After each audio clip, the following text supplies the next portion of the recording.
오늘은 우리 삼일교회가 창립 29주년이 되는 아주 기념주일입니다. 우리 교회 본 나이는 35살입니다. 그런데 호족상 나이가 29살입니다. 왜 그러냐면은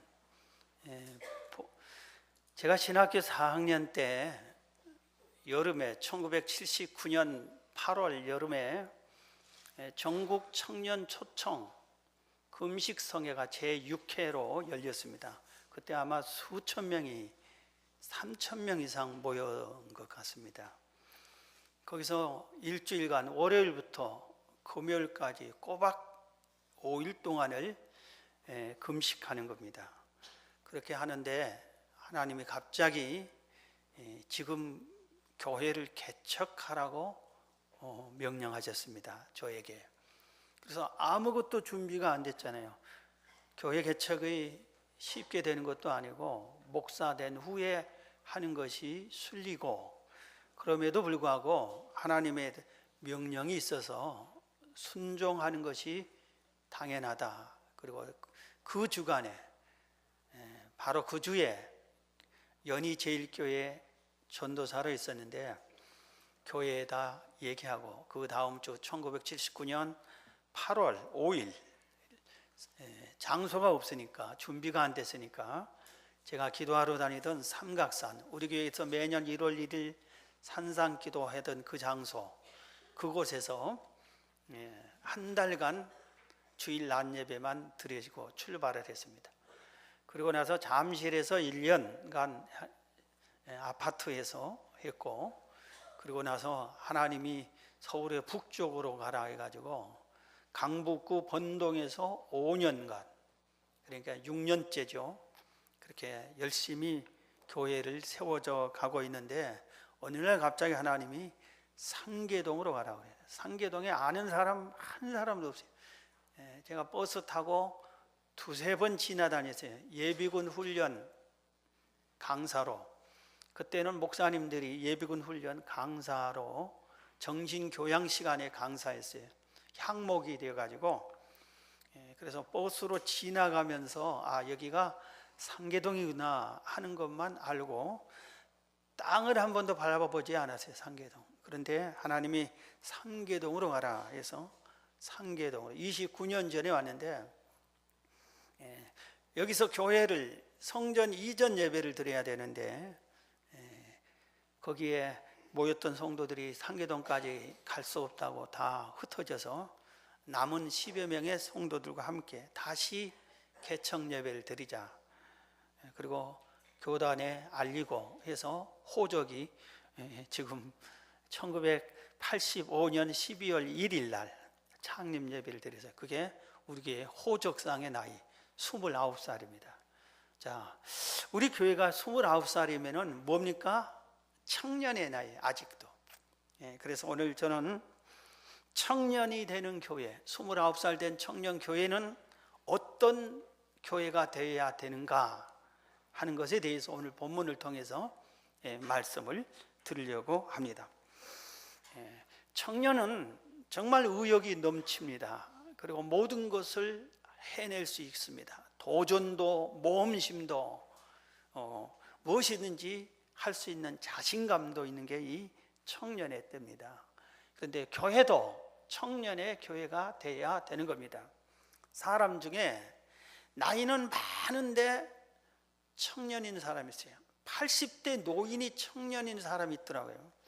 얼마 전 강연 백도시라고 하는 TV 보니까 노인 할아버지가 자기 고등학생이래요. 그래서 누군가 하고 이렇게 가까이서 보니까 80 몇 세가 되는 할아버지가 고등학교를 다니고 있어요 지금. 아, 그래서 이분은 노인인데 청년이구나, 청년도 아니라 청소년이구나, 그렇게 느낌을 받았어요.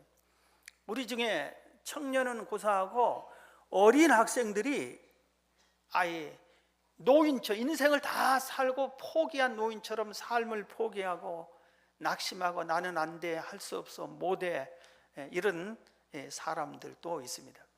교회도 마찬가지입니다.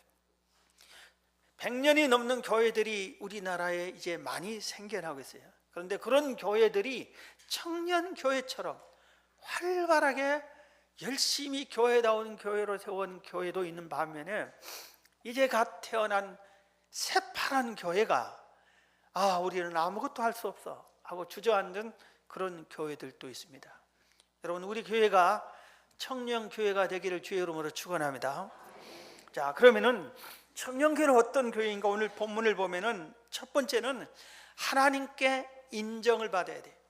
하나님께 인정받는, 하나님께 사랑받는, 하나님께 칭찬받는 교회가 청년교회다 말할 수 있어요. 오늘 본문 1절을 보세요. 여호와께서 내 주에게 말씀하시기를 내가 내 원수들로 내 발판이 되게 하기까지 너는 내 오른쪽에 앉아 있으라 그랬어요. 물론 이 시는 메시아 예수님을 상징하고 예언하는 시입니다. 하나님께서 너는 내 오른쪽에 앉아 있으라 그래서 오른쪽에 앉아 있으라. 이것은 하나님이 너를 가장 신뢰한다 이런 의미입니다. 대개 어떤 사람들 보면은 저 사람은 누구의 오른팔 같은 사람이다 그러잖아요.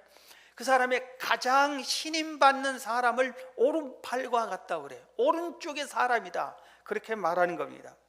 교회가 하나님의 오른쪽에 앉아있는 신임받는, 신뢰받는, 인정받는 그런 교회가 되라 이겁니다. 칭찬 듣는, 하나님께서 너희 교회는 정말 좋은 교회다, 내 마음에 쏙 든다, 이렇게 인정받는 교회가 되라 이겁니다.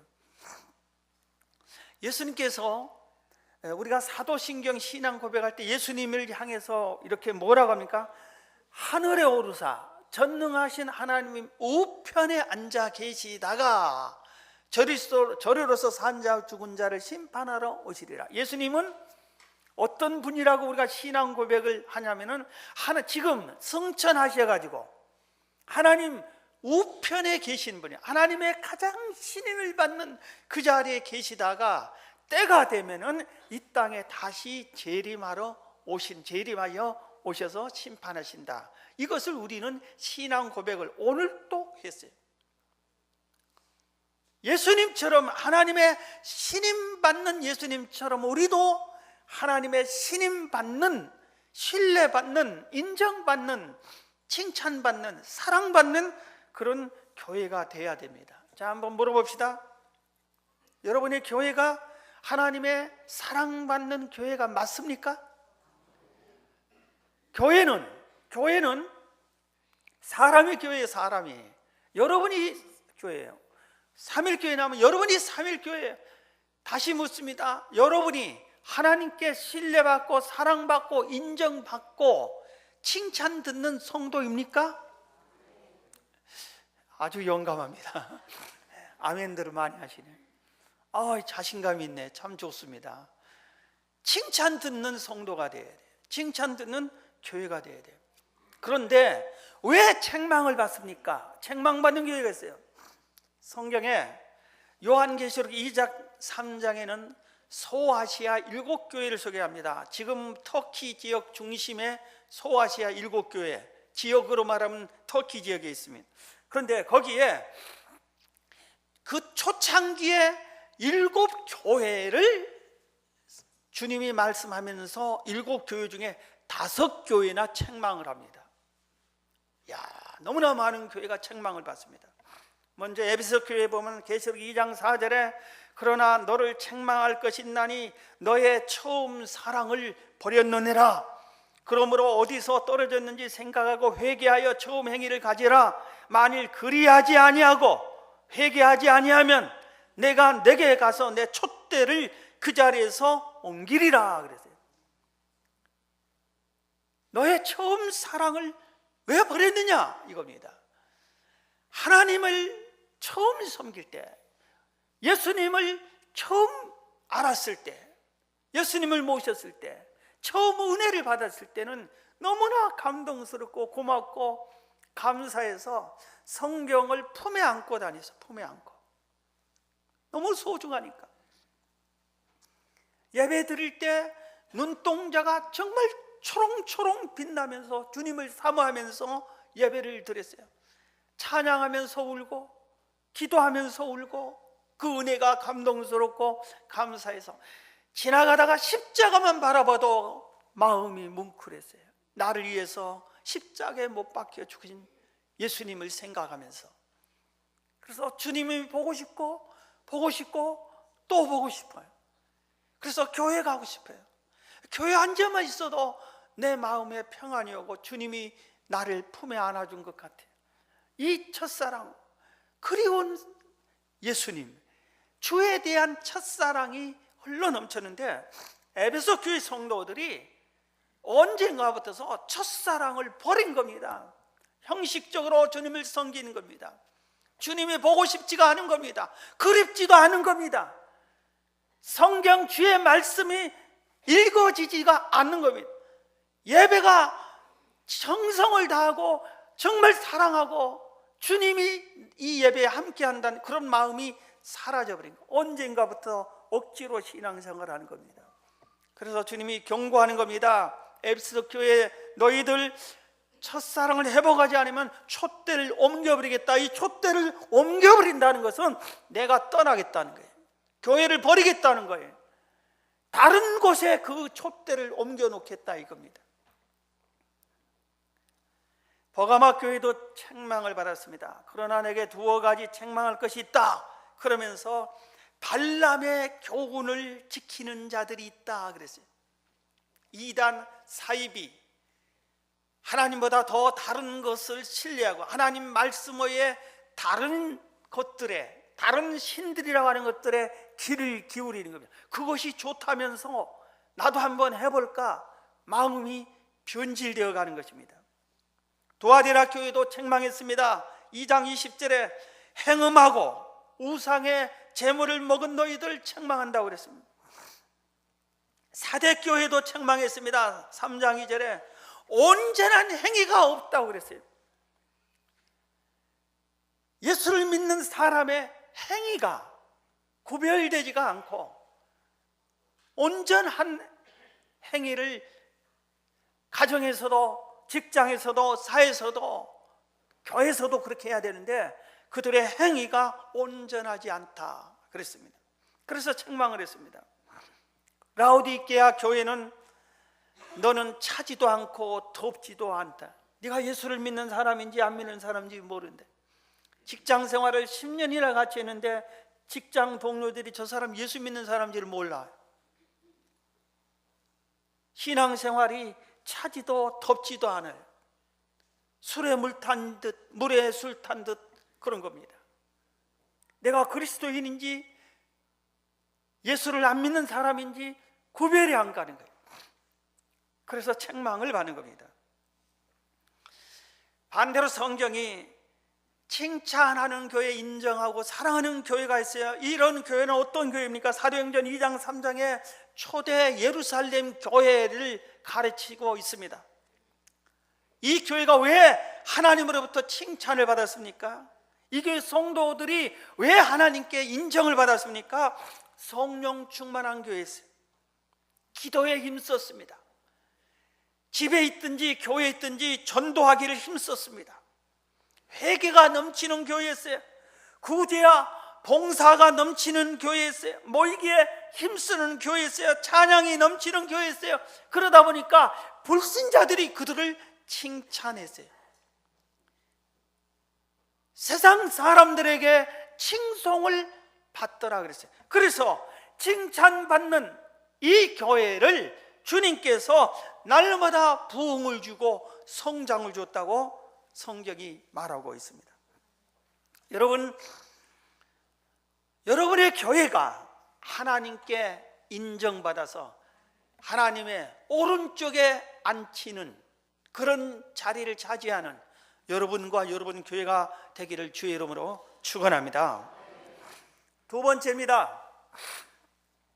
어떤 교회가 청년의 교회냐면은 거룩성이 회복되는 교회라고 오늘 가르쳐 주겠습니다. 오늘 본문 3절에 보면 주의 권능의 날에 주의 백성이 거룩한 옷을 입었다고 그랬어요. 거룩한 옷을 입었어요. 주의 백성은 거룩한 옷을 입어야 돼. 거룩한 옷을 입은 성도만 주의 백성이라고 부름을 받을 수가 있어요. 교회는 거룩해야 됩니다. 잘 들으세요. 교회는 거룩해야 돼. 성도는 거룩해야 됩니다. 이 세상에 어느 단체보다 가장 거룩한 단체가 교회여야 되는 거예요. 가장 신뢰받는 곳이 교회여야 돼요. 그래서 교회에서 결정하면은 모든 믿지 않는 사람들도 저건 옳다고 인정을 해야 되는 겁니다. 그런 인정을 받아야 교회예요. 그래서 교회가 거룩성을 상실하면은 그건 교회의 맛을 잃어버리는 것과 마찬가지입니다. 교회의 교회다움은 거룩성에 있고 성도의 성도다움도 거룩성에 있습니다. 그래서 하나님께서 친히 이렇게 말씀하셨어요. 레위기 11장 44절에 나는 여호와 너의 하나님이다. 내가 너의 하나님이다. 그런 겁니다. 내가 거룩하니 너희도 몸을 구별하여 거룩하게 하라. 몸을 거룩하게 하라. 몸을 구별하라. 어떻게? 세상 사람들과 같이 이 몸으로 거룩하지 않는 행동들을 하지 말라. 너는 세상 사람과 구별해서 거룩한 자가 되라. 거룩한 행동을 해라. 거룩한 말을 하라. 거룩한 생각 좀 가져라. 행위가 거룩하라. 이렇게 하나님이 명령을 하셨어요. 그래서 우리가 거룩해야 되는 거예요. 사도 바울이 고린도 데살로니가전서 3장 3절 이하에 이렇게 말했습니다. 하나님의 뜻이 이것이다. 우리가 하나님의 뜻이 무언가를 찾잖아요. 그런데 하나님의 뜻, 가장 중요한 하나님의 뜻 하나를 소개하는 겁니다. 하나님의 뜻이 이것이다. 그게 뭐냐? 너희의 거룩한 것이다. 너희의 거룩함이 하나님의 뜻이다. 너희가 거룩하게 행동하고 사는 것이 하나님의 뜻이다. 그러니 곧 음란을 버려라. 각각 거룩함과 존귀함으로 자기의 아내를 대하라. 하나님을 모르는 이방인같이 세욕을 따르지 말아라. 이렇게 말하고 있습니다. 거룩함을 가장 방해하는 것이 음란이다. 지금 사도 바울이 가르쳐주고 있습니다. 말세에 성도들을 가장 대적하는 것이 음란이라고 성경 미리 가르쳤습니다. 말세에 타락한 성도들은 하나님보다 쾌락을 더 사랑할 거라고 미리 말씀해 주었습니다. 그래서 우리들은 마귀가 자나 깨나 밤낮 쉬지 않고 이 모양 저 모양 온갖 방법을 동원해서 성도들을 공격하는데 환난과 핍박과 질병 주는 이런 것은 잘 넘어가지도 않으니까 음란을 주는 겁니다. 음란하고 방탕하고 쾌락을 쫓게 간음하게 하고 이런 죄를 짓게끔 온갖 방법을 주는 겁니다. 그래서 교회가 이 거룩성이 무너져 가는 겁니다. 성도들이 이 거룩성을 무너져 가고 있습니다. 세상의 흐름에서는 최근에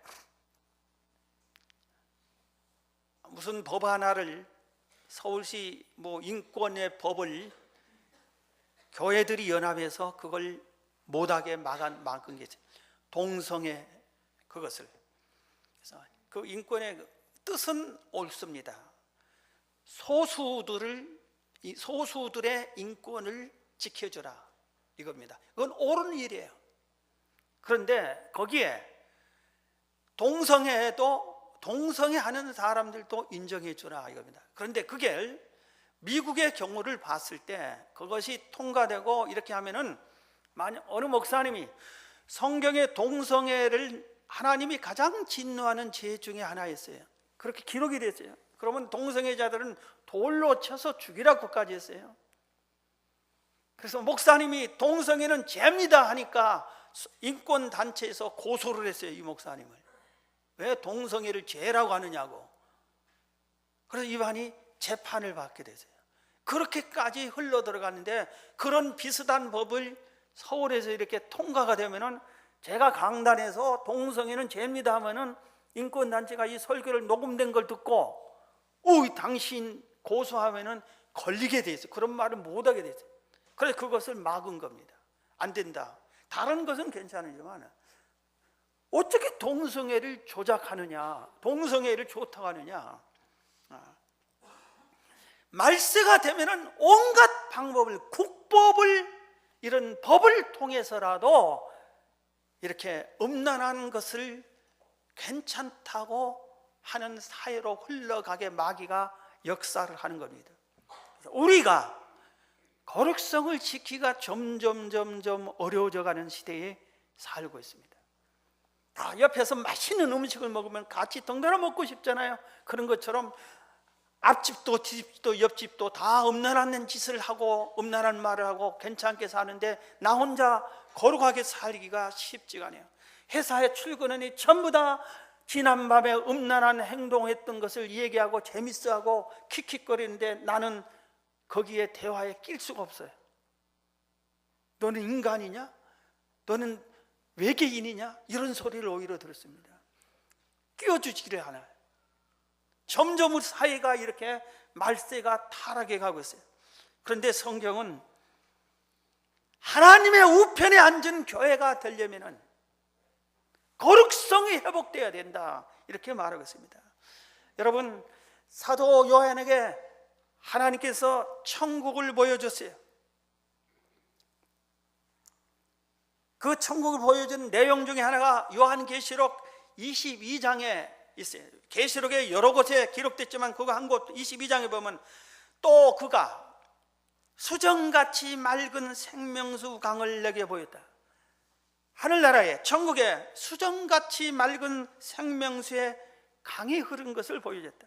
하나님과 어린 양의 보좌로부터 이 강이 흘러나온다. 길 가운데로 흐르더라. 강 좌우에는 생명나무가 있어서 12가지 열매를 달마다 그 열매를 맺더라. 천국에 라면. 그러면서 다시 저주가 없더라. 다시 밤이 없고 등불과 햇빛이 쓸 데 없더라 그랬어요. 천국은 어둠이 없어요. 그래서 전기불이 없어요. 촛불이 없어요. 필요하지가 않아요.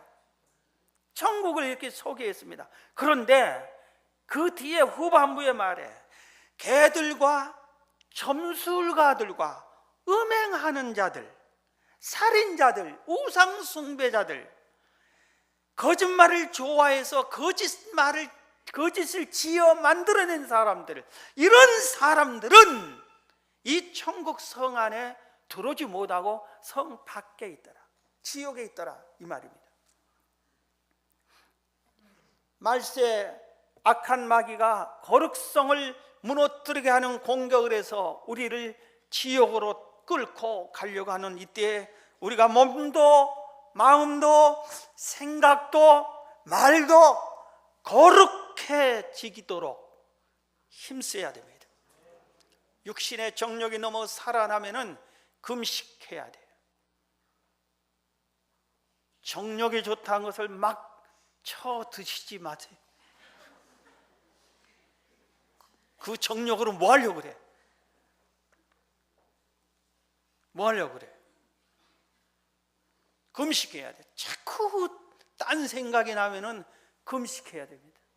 나를 쳐서 복종시켜야 돼. 이 세상 잠깐 사는 데서 마귀야 짝짝꿍 하면서 니나노하고 그렇게 살다가 성 밖에, 성 안에 못 들어가면 되겠어요?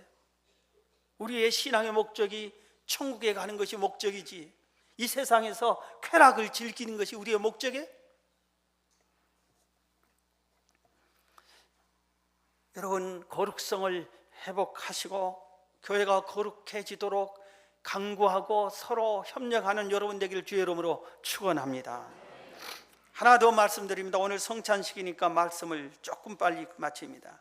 즐겁게 헌신하는 교회가 하나님 우편에 앉은 교회가 됩니다. 청년 교회가 되는 겁니다. 오늘 3절입니다. 주의 권능의 날에 주의 백성이 거룩한 옷을 입고 즐거이 헌신하니. 헌신이라고 하는 것은 자기의 몸을 희생하는 거예요. 자기의 마음까지 희생하는 거예요. 자기의 모든 것을 주를 위해서 희생하는 거예요. 희생하는 게 쉽지가 않아요. 헌신하는 거 쉽지 않아요. 그래서 요새는 헌신을 잘 하지를 못합니다. 잘 하지도 않습니다. 그런데 이 헌신을 어떻게 하라고 했어요? 힘든, 하기 어려운 이 헌신을 즐겁게 하라. 즐거운 마음으로 하라. 이겁니다. 고난을 지는 것을 즐겁게 하라. 이겁니다.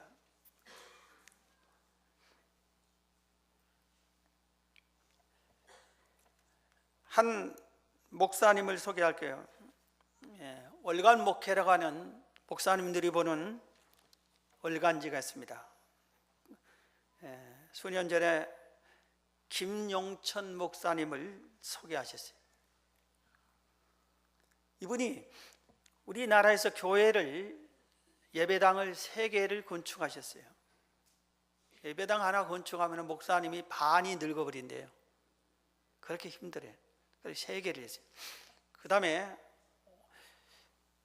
목회 후반부를 아르헨티나로 가가지고 거기에서 또 교회를 남미로 가가지고 3개나 개척하죠. 은퇴 후에서는 이제 미주 지역에 가서 또 은퇴 후에 쉬는 게 아니라 또 열심히 쉬어야 돼서 미주 지역 장로회 총회장까지 지내셨어요. 이분이 이제 인터뷰를 합니다. 기자가 교회 개척을 그렇게 많이 하셨는데 힘든 것에 대해서 얘기 하나 해달라고. 얼마나 힘드셨냐고. 자기가 이렇게 6개 교회를 건축했는데 가장 힘든 게 첫 번째래. 그 첫 번째 교회가 신현교회라고 이화여자대학교 입구 옆에 세워진 교회입니다. 언덕에 이렇게 길 가다 보면은 그 교회가 우뚝 서 있어요. 그래서 저기가 신현교회구나. 우리 교단의 교회입니다. 근데 이게 교회를 건축할 때가 어느 때냐면은 6.25 전쟁이 끝난 후에 1955년도에 그 교회 부임해 가지고 교회를 이제 건축하는 겁니다. 그때 당시에 1955년도에 그 지역이 전부가 다 텐트를 치고 살고 판잣집으로 살고 아주 그런 식으로 살고 있어요. 그래서 그 성도들 중에 자기 집이 있는 사람이 2가정밖에 없었대요. 자기 집이 있는 성도가 전부 다 새방에서 이렇게 사는 아주 어려운 성도들이죠. 그런데 이 목사님이 너무 힘들고 영양실조로 목사님이 너무 못 먹어가지고 사례비도 제대로 못 받고 너무 못 먹어가지고 영양실조가 걸리고 폐결핵으로 옮겼어요. 그래서 폐결핵 3기가 됐어요. 그래서 각혈을 하는 겁니다. 그래도 목숨 바쳐서 성전 건축, 하나님의 성전을 건축하는 일을 하는 겁니다. 그 교회를 세울 때 그 가난한 성도들이 새벽 기도회를 50%가 나와요. 절반이나 나오니까. 그 성도들 대부분 새벽부터 밤늦게까지 길가에서 쪼그리고 앉아서 조그만한 좌판에다가 물건을 팔거나 지게를 지고 물건을 운반해 주면서 살거나 떳떳한 직장을 가진 분들이 거의 없어요. 전쟁 후에 아수라장이 된 우리나라의 거기에서.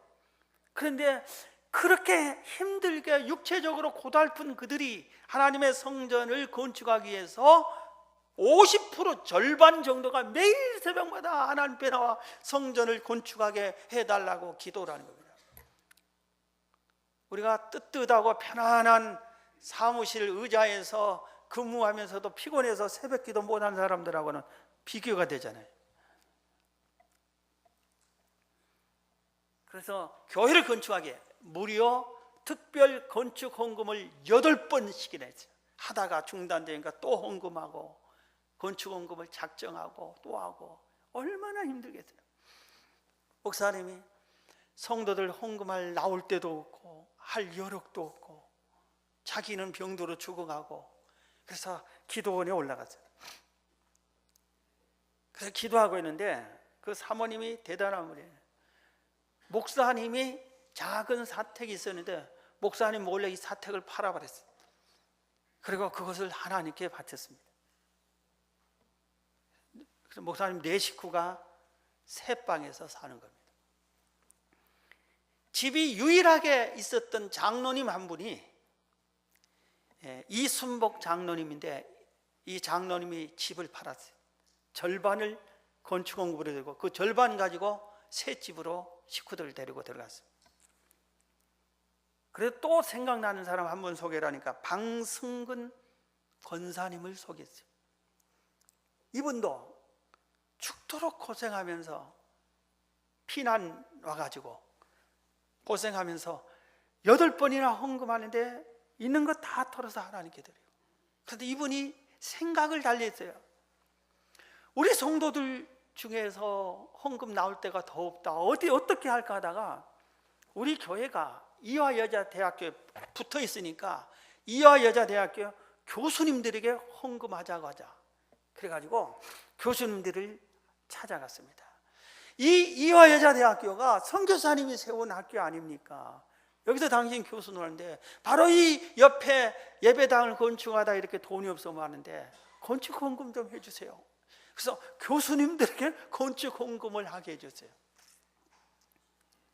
하나님께서 축복해 주셨어요. 나중에 이 김용천 목사님은 96세까지 장수하게 폐결핵 3기에 55년도에 그런 분을 96세까지 바로 이번 몇 개월 전 6월 달에 미국에서 소천하셨어요.